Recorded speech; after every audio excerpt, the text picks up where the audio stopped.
ले फिर आ गए सब राज्य खुशे। हाँ, तेरे को क्या लगता था कि नहीं लौटेंगे? गलत। जब तक तोड़ेंगे नहीं तब तक छोड़ेंगे। बहुत ही लंबा दंगल चलेगा। हेलो गाइस, मैं उमेश साहू स्टडी 7 से स्टडी एपिसोड पर आप सभी का स्वागत है। तो जैसा कि आप जानते हैं कि हम छत्तीसगढ़ के इतिहास के बारे में पढ़ रहे थे, है ना। तो छत्तीसगढ़ के इतिहास में हमने मौर्य वंश, वाकाटक वंश, गुप्त वंश को बहुत ही सिंपल तरीके से जानने का प्रयास किया था, ठीक है ना। तो उसी वाकाटक और गुप्त वंश का एक समकालीन वंश है, कौन सा? नल वंश, ठीक है ना, जो कि एक क्षेत्रीय राजवंश है। क्या है? एक क्षेत्रीय राजवंश, ठीक ना। अच्छा, हमको सिखा रिया है। तो गाइस देखिए, नल वंश जो है ना, ये हमारे छत्तीसगढ़ में सबसे ज्यादा समय तक शासन करने वाला एक क्षेत्रीय राजवंश है, ठीक है, जो कि 4वीं शताब्दी से लेकर 12वीं शताब्दी तक शासन किया था, ठीक।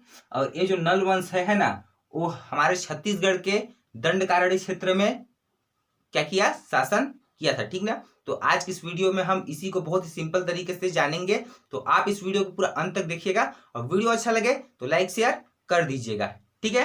तो गाइस चलिए अब हम शुरू करते हैं बिना कुछ देरी किए हुए। तो देखिए, आज का हमारा टॉपिक है नल वंश, है ना। तो ये जो नल वंश का विस्तार था, है ना, वो कहाँ था? तो हमारे छत्तीसगढ़ के देखिए कौन से भाग में? तो जो दंडकारण्य का क्षेत्र था, है ना, उस क्षेत्र में नल वंश का शासन काल चल रहा था, ठीक है ना।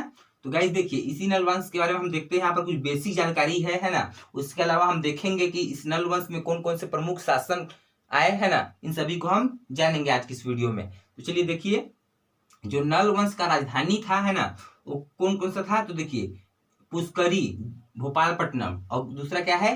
कोरापुट, जो कि उड़ीसा में है ना। भोपालपट्टनम कहाँ है? बीजापुर में। कहाँ है? बीजापुर में। और कोरापुट कहाँ है? तो यह है उड़ीसा में, मतलब कि इस क्षेत्र में, ठीक है ना। इस क्षेत्र में क्या चल रहा था? नल वंश का शासन चल रहा था, ठीक ना। तो गाइस देखिए, जो नल वंश का जो राजधानी था, है ना, वह पुष्करी, जो कि भोपालपट्टनम बीजापुर में है, और दूसरा कोरापुट, ठीक है, और ये कहाँ है? उड़ीसा में। तो इस सभी को हमने देखा, इसके शासन क्षेत्र को, है ना। उसके अलावा देखिए, जैसा कि हम जानते हैं, है ना, कि किसी भी वंश का जो क्या होता है? संस्थापक होता है, ठीक है। तो जिसके बारे में सबसे पहले जानकारी प्राप्त होता है ना, उस वंश से संबंधित, हम उसको क्या कहते हैं? उस वंश का संस्थापक मानते हैं, ठीक ना। तो देखिए, नल वंश से संबंधित सबसे पहले जिसकी जानकारी मिली थी वो कौन है? सीसुक, ठीक है ना। कौन है? सीसुक, है ना। इसी कारण नल वंश के संस्थापक के रूप में किसे जाना जाता है? तो सीसुक को, ठीक है ना। लेकिन वास्तविक संस्थापक जो है वो किसे जाना जाता है? तो वराह राज को। किसको? वराह राज को, है ना। तो आप इन दोनों पॉइंट्स को याद रखिएगा, है ना। क्या याद रखिएगा? कि नल वंश का जो संस्थापक है वो कौन सा है? सीसुक, ठीक ना। लेकिन नल वंश का वास्तविक संस्थापक अगर पूछे तो कौन है? वराह राज। क्यों वराह राज होगा? तो देखिए, वास्तविक संस्थापक मतलब क्या होता है? जिसने उस वंश का क्या किया हो? विस्तार किया हो, ठीक है ना। या फिर उस वंश से संबंधित जितने भी मतलब कि मुद्राएं प्राप्त हुई हो, है ना, या जो सबसे शक्तिशाली होता है उसको क्या माना जाता है? तो उस वंश का वास्तविक संस्थापक माना जाता है ना।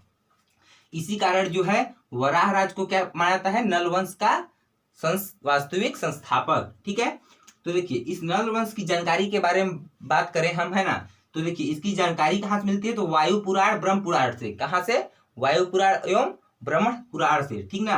किसकी जानकारी मिलती है? नल वंश का, ठीक है। तो देखिए, यहाँ जो मुद्रा प्राप्त हुआ है, नल वंश से जो मुद्रा प्राप्त हुआ है वो कहाँ से? तो अड़ेंगा केशकाल से, ठीक है। कहाँ से? अड़ेंगा केशकाल से। और केशकाल कहाँ है? कोंडागांव में, ठीक ना। कहाँ है? कोंडागांव में। तो देखिए, कोंडागांव कहाँ है? यहीं पर बस्तर संभाग में है ना। यहाँ पर कोंडागांव है।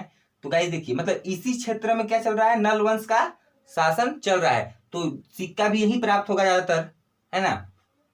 तो याद रखिएगा कि नल वंश का जो सिक्का मुद्रा प्राप्त हुआ है ना, वो कहाँ से? तो अड़ेंगा केशकाल कोंडागांव से, ठीक। तो गाइज, हमने यहाँ पर नल वंश से संबंधित कुछ बेसिक जानकारी प्राप्त किया है ना, कि उसका राजधानी क्षेत्र कौन कौन सा था, है ना, और इसकी जानकारी कहाँ से प्राप्त होती है, और नल वंश का जो संस्थापक था वो कौन था, और वास्तविक संस्थापक कौन था, ठीक ना। और यहाँ जो नल वंशीय मुद्रा प्राप्त हुआ वो कहाँ से प्राप्त हुआ, इनको हमने बहुत सिंपल तरीके से जाना, ठीक है। अब हम देखेंगे कि नल वंश के जो प्रमुख शासक हुए, ठीक है ना, वो कौन कौन से हुए। तो गाइस देखिए, जैसा कि हमने बताया था कि नल वंश का जो संस्थापक माना जाता है, किससे माना जाता है? शीशुक को माना जाता है। किससे माना जाता है? शीशुक को, है ना। तो देखिए शीशुक आएंगे सबसे पहले। तो देखिए शीशुक जो है नल वंश का संस्थापक माना जाता है, ठीक है। नल वंश का संस्थापक किसे माना जाता है? शीशुक को, ठीक। उसके पश्चात जो राजा बनते हैं, है ना, वो कौन बनते हैं? व्याघ्र राज। कौन शासक बनते हैं? व्याघ्र राज, ठीक है। तो देखिए इस व्याघ्र राज के बारे में मैंने पिछले वाले वीडियो में बताया था, ठीक है। जब हम गुप्त वंश के बारे में पढ़ रहे थे तो हमने बताया था, वहां पे क्या बताया था, थोड़ा आप फ्लैशबैक में जाइए, है ना। देखिए यहाँ पर क्या दिखा रहा है ना, कुषाण वंश की जगह, ठीक ना, इस क्षेत्र में कौन पहुंचते हैं? तो गुप्त वंश, ठीक है। कौन? गुप्त, ठीक ना। गुप्त वंश के शासक जो थे कौन? समुद्रगुप्त, है ना। उस समय देखिए यहाँ पर सातवाहन के पश्चात, ठीक है, कौन शासक कर रहा था? गुप्त वंश के जो शासक थे, ठीक है, समुद्रगुप्त। कौन थे? समुद्रगुप्त, है ना। तो इस समय जो यहाँ पर है, ठीक है, कौन सा वंश था? वकाटक वंश। कौन सा वंश? वकाटक वंश, ठीक ना। और इसी समय, ठीक है, यहाँ कौन सा वंश था? तो यहाँ देखिए नल वंश का शासक चल रहा था। कौन सा? नल वंश का, है ना। तो गाइस देखिए गुप्त काल में मध्य छत्तीसगढ़ को क्या बोला जाता था? किस नाम से जाना जाता था? तो दक्षिणापथ या कोसल, और इस क्षेत्र को महाकांतार, है ना। तो देखिए जब समुद्रगुप्त शासक थे, ठीक ना, तो देखिए वे जब दक्षिण भारत पे अभियान करने निकले तो देखिए वकाटक वंश के राजा थे कौन? महेंद्र सेन। कौन? महेंद्र सेन, ठीक है, उस समय। और नल वंश के शासक कौन थे? व्याघ्र राज। कौन? व्याघ्र राज, ठीक है। तो इन दोनों को, ठीक है, इन दोनों को समुद्रगुप्त ने, किसने? गुप्त वंश के शासक समुद्रगुप्त, ठीक है, समुद्रगुप्त, है ना। गुप्त वंश के शासक जो थे समुद्रगुप्त, है ना, उन्होंने वकाटक वंश के राजा महेंद्र सेन को और नल वंश के राजा व्याघ्रराज को क्या किया था? पराजित किया था, ठीक है ना। क्या किया था? पराजित किया था। अच्छा, हमको सिखा रिया है। तो गाइस आपने अभी यहाँ पर देखा, है ना, कि जो गुप्त वंश था, ठीक है ना, उसी के समकालीन वंश थे कौन कौन से वंश? वकाटक वंश और नल वंश, ठीक है ना, उसी के समकालीन वंश थे, है ना। तो जो व्याघ्रराज था इसे कौन हराया था? समुद्रगुप्त ने। कब हराया था? तो दक्षिण अभियान जब किया था, है ना, समुद्रगुप्त ने, तो उस दक्षिण अभियान के पश्चात नल वंशीय शासक जो था, है ना, कौन? व्याघ्रराज। तो इन्हें जो है वो समुद्रगुप्त ने हराया था, ठीक है। तो देखिए व्याघ्रराज जो है हरिशेर के प्रयाग प्रशस्ति के अनुसार, है ना, हरिशेर कृत जो है ना, हमने पिछले वाले वीडियो में बताया था, है ना, कि हरिशेर कृत जो है प्रयाग प्रशस्ति, उसके अनुसार क्या है कि समुद्रगुप्त ने व्याघ्रराज को पराजित किया था, ठीक है ना। क्या किया था? पराजित किया था, ठीक है। लेकिन उसे फिर छोड़ दिया गया, ठीक है ना, है ना। मतलब उसके रास्ते में जो आएगा वो तो जाएगा। समुद्रगुप्त एक बहुत ही शक्तिशाली शासक था, है ना। तो गाइस देखिए उसने क्या किया? वकाटक वंश के जो राजा थे उससे भी, और नल वंश के राजा जो थे, है ना, कौन? व्याघ्रराज, इन दोनों को उसने क्या किया? पराजित कर दिया। लेकिन इन दोनों को उसने क्या किया? छोड़ दिया था, ठीक है ना, कि जाओ शासन करो, ठीक है ना, मतलब हराकर छोड़ दिया था। और क्या किया? देखिए जब इसे हराया समुद्रगुप्त ने, है ना, तो समुद्रगुप्त ने क्या किया? एक उपाधि धारण की। क्या की? एक उपाधि धारण की। कौन सा? व्याघ्रहंता। क्या चीज का? व्याघ्रहंता। देखिए व्याघ्रराज को हराकर समुद्रगुप्त ने जो उपाधि धारण की वो कौन सा है? व्याघ्रहंता, ठीक है ना। तो गाइस देखिए जैसे कि नल वंश के जो शासक थे व्याघ्रराज, है ना, उसे पराजित कर दिया, ठीक, तो ये थोड़ा सा कमजोर पड़ गया, ठीक है। उसके पश्चात जो नेक्स्ट शासक बनते हैं कौन? वृषभराज। कौन? वृषभराज। उसने क्या किया? सत्ता का संचालन किया जैसे तैसे, ठीक है ना। क्या किया? जैसे तैसे उसने सत्ता का संचालन किया। उसके पश्चात उसके बाद जो शासक आते हैं कौन? वराहराज। कौन आते हैं? वराहराज। तो इस वराहराज ने क्या किया? देखिए इसे वास्तविक संस्थापक माना जाता है, ठीक है ना। क्या कहता है? इसे नल वंश का वास्तविक संस्थापक माना जाता है। किसे? इसी वराहराज को, ठीक ना। तो गाइस देखिए इसका जो मुद्रा प्राप्त हुआ, ठीक है ना, वही प्राप्त हुआ था अड़ेगा गांव से। कहां से? अड़ेगा गांव से। और ये अड़ेगा गांव कहाँ है? तो केशकाल कोंडा गांव में, ठीक है। कहाँ है? केशकाल कोंडा गांव में, ठीक ना। तो देखिए इसी का जो मुद्रा प्राप्त हुआ था वो अड़ेगा केशकाल कोंडा गांव से प्राप्त हुआ था, ठीक। तो आप इस पॉइंट को भी याद रखिएगा कि नल वंश की जो मुद्रा प्राप्त हुई, ठीक है, वो किस शासक की प्राप्त हुई, ठीक ना। तो वो किसकी, वराह राज की, जो कि नल वंश का वास्तविक संस्थापक था। ठीक है, उसके पश्चात देखिए गाइस, ये जब ये क्या किया है ना, जब वराह राज शासन किया, ठीक है, उसके पश्चात जो शासक बनता है, कौन बनता है, भवदत्त वर्मन। कौन बनता है, भवदत्त वर्मन। ठीक, तो गाइस देखिए भवदत्त वर्मन के बारे में क्या जानकारी है कि रिद्धिपुर अभिलेख के अनुसार, ठीक है ना, ये रिद्धिपुर अभिलेख है ना, उसमें क्या बताया गया है कि भवदत्त वर्मन ने वकाटक वंश के राजा नरेंद्र सेन को हराया था। ठीक है, किसको हराया था, तो भवदत्त वर्मन ने वकाटक वंश के राजा नरेंद्र सेन को हराया था। ठीक, देखिए यह नल वंश है, ठीक है ना। तो गाइस देखिए ये नल वंश है, यहाँ का जो शासक हुआ कौन, भवदत्त वर्मन। ठीक है ना, भवदत्त वर्मन शासक हुआ। ठीक, और वकाटक वंश के उस समय राजा कौन थे, तो कौन थे वो, नरेंद्र सेन। ठीक है, तो नरेंद्र सेन और नल वंश के शासक जो था भवदत्त वर्मन, इन दोनों के बीच में लड़ाई हुआ। क्या हुआ, इन दोनों के बीच में युद्ध हुआ। ठीक है ना, आपस में देखिए, अगर एक बात के लिए एक बात बताइए, अगर कोई भी राजा बनता है, ठीक है, तो चाहता है कि सब जगह का शासक मैं ही बनूं, ठीक है, सबका राजा मैं ही बनूं। ठीक, तो देखिए जो मतलब कि यहाँ वकाटक वंश का शासक चल रहा था, यहाँ नल वंश का, जो गुप्त वंश का शासन चल रहा था, तो सब चाहते थे कि हमारे साम्राज्य का विस्तार हो। ठीक है ना, तो इसी कारण क्या होता था कि एक दूसरे वंश का मतलब है ना, राजाओं के साथ लड़ाई होता था, युद्ध होता था। तो ये जो वकाटक वंश का राजा था उस समय नरेंद्र सेन, है ना, और नलवंश शासक कौन था, भवदत्त वर्मन। तो इन दोनों के बीच में युद्ध हुआ। क्या हुआ, इन दोनों के बीच में युद्ध हुआ, जिसमें जीत किसकी हुई, तो नलवंश शासक भवदत्त वर्मन का। किसका, नलवंश शासक भवदत्त वर्मन का। ठीक है, तो देखिए रिद्धिपुर अभिलेख में क्या बताया गया है, भवदत्त वर्मन ने वकाटक वंश के राजा नरेंद्र सेन को हराया था। ठीक है, तो मतलब कि पहले बार में क्या किया, नलवंश जीत गया। ठीक है, नलवंश शासक जो भवदत्त वर्मन था वो जीत गया। ठीक, उसके पश्चात जो शासक बनते हैं कौन, अर्थपति भट्टारक। कौन, अर्थपति भट्टारक।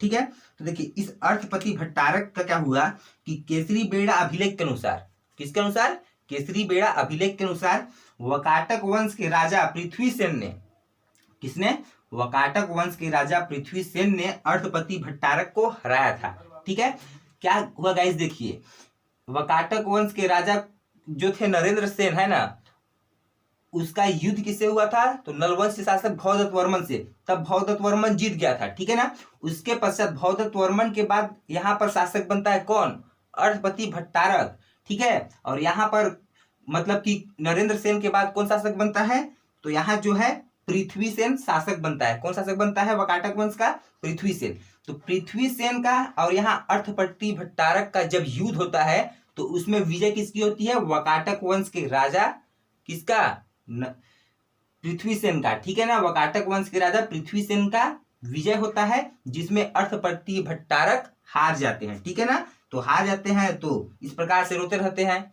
ठीक है, तो गाइस हमने यहाँ पर देखा है ना कि पहले बार में युद्ध किसने जीता था, नलवंश शासक ने। ठीक है, जो कि भवदत्त वर्मन था। उसके पश्चात नलवंश शासक जो उसके बाद आते हैं कौन, अर्थपति भट्टारक, वो हार जाते हैं किससे, वकाटक वंश के जो राजा थे कौन, पृथ्वी सेन, उनसे। ठीक, तो गाइस देखिए उसके पश्चात शासक कौन बनता है ना, देखिए ये हार जाता है तो इसका राजधानी क्या होता है, तहस नहस हो जाता है पूरा। ठीक है ना, इसका ये हारता है, नलवंश शासक जो था है ना, अर्थपति भट्टारक, तो हारता है तो इसकी राजधानी पूरा तहस नहस हो गया। उसके पश्चात जो शासक बनता है कौन, स्कंद वर्मन। तो स्कंद वर्मन के बारे में क्या जानकारी है कि इसने पुष्करी को फिर से बसाकर, ठीक है ना, ये पुष्करी जो क्षेत्र था यहाँ पर का है ना, तो उसको फिर से बसाकर इसने क्या किया, पोंडागढ़ में विष्णु मंदिर का निर्माण करवाया। क्या करवाया, विष्णु मंदिर का निर्माण करवाया। कहाँ, पोंडागढ़ में। ठीक है ना, पोंडागढ़ में विष्णु मंदिर का निर्माण करवाया। किसने करवाया, तो स्कंद वर्मन ने। ठीक, तो गाइस देखिए इसके पश्चात 2-3 शासक और बनते हैं, है ना, तो हमने यहाँ पर उन्हीं शासक को लिखा है जहां से क्वेश्चन पूछे जाते हैं। ठीक है ना, बाकी को आप बुक में भी देख सकते हैं, है ना, उनसे ना के बराबर क्वेश्चन पूछा जाता है। अगर पूछा जाए तो बुक में आप उसे देख लीजिएगा, यहाँ पर जगह न होने के कारण हम उसे समझा भी नहीं रहे हैं। ठीक है, तो देखिए स्कंद वर्मन के पश्चात जो महत्वपूर्ण शासक हुआ वो कौन हुआ, विलासतुंग। कौन हुआ, विलासतुंग। ठीक है, तो इस विलासतुंग के बारे में हम जानकारी प्राप्त करते हैं। गाइस देखिए राजिम अभिलेख, ठीक है, 700 से 740 ईस्वी में लिखा गया था। ठीक है ना, तो इसके बारे में क्या है कि छत्तीसगढ़ के प्राचीन इतिहास का स्रोत जो है ना, इसी राजिम अभिलेख से मिलता है। ठीक है, छत्तीसगढ़ के जो प्राचीन इतिहास का जो स्रोत है ना, वो किससे मिलता है? इसी राजिम अभिलेख से। ठीक है ना। तो गाइस देखिए, ये जो विलासतुंग था, ठीक है ना, इस विलासतुंग के बारे में बात करें हम, तो ये जो विलासतुंग था वो विष्णु भगवान के उपासक थे। किसके उपासक थे? तो विष्णु भगवान के। ठीक है ना, इसीलिए इसने ये विष्णु भगवान के उपासक थे। ठीक है, और मतलब कि ये प्रमुख उपासक थे। ठीक है, इनसे पहले भी नलवंश जो थे, है ना, वो भी विष्णु के उपासक थे। ठीक है, बहुत सारे। इसी कारण तो यहाँ पर स्कंदवर्मन ने विष्णु मंदिर का निर्माण करवाया था। ठीक है ना, यहाँ पर स्कंदवर्मन ने विष्णु मंदिर का निर्माण करवाया था, तो जाहिर सी बात है कि ये भी विष्णु का उपासक रहा होगा। लेकिन ये जो था वो क्या था? प्रमुख उपासक था। ठीक है, तो इसने क्या किया कि इसने राजीव लोचन मंदिर का निर्माण करवाया था। ठीक है ना, क्या करवाया था? विलासतुंग ने राजीव लोचन मंदिर का निर्माण करवाया था। ठीक है ना, कहाँ? राजिम में। ठीक है, तो गाइज हमने यहाँ पर देखा, है ना।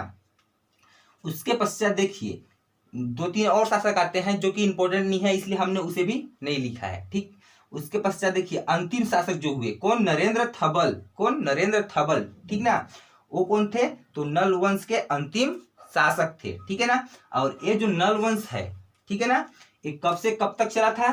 तो 4वीं शताब्दी से लेकर, ठीक है, 12वीं शताब्दी तक। कब तक? 12वीं शताब्दी तक। ठीक है, तो एक जो है वो बहुत ही लंबा इसका समय काल था। ठीक ना, तो इसे भी आप याद रखिएगा, है ना, कि नरेंद्र थबल जो है वो नल वंश का अंतिम संस्थापक था। ठीक है, नल वंश का संस्थापक शिशुक, वास्तविक संस्थापक पूछे तो वराहराज, और अंतिम मतलब अंतिम शासक पूछे तो कौन था? वो नरेंद्र थबल। ठीक, तो गाइस देखिए, ये जो था नल वंश एक क्षेत्रीय राजवंश था। ठीक है ना, लेकिन गाइस देखिए इसके बाद की बात करें हम, है ना, तो ये जो था नल वंश, है ना, वो इंडिया लेवल मतलब भारतीय स्तर पर छत्तीसगढ़ का क्षेत्रीय राजवंश था। ठीक है ना, अगर छत्तीसगढ़ का क्षेत्रीय राजवंश की बात करें, ठीक है, कि छत्तीसगढ़ का क्षेत्रीय राजवंश कौन है, तो कौन सा था? राजर्षि तुल्य कुल्य वंश। ठीक है ना, कौन? राजर्षि तुल्य कुल्य वंश। ठीक, जिसका शासन क्षेत्र कहाँ था? तो यहाँ, ठीक है, आरंग क्षेत्र में। कहाँ था? आरंग क्षेत्र में। ठीक, तो गाइज उसे हम नेक्स्ट वाले वीडियो में बहुत सिंपल तरीके से जानेंगे, है ना। तो गाइज आज का वीडियो अच्छा लगा होगा तो लाइक शेयर कर दीजिएगा। ठीक है, तो वीडियो देखने के लिए धन्यवाद। मिलते हैं नेक्स्ट वीडियो में, तब तक के लिए जय हिंद।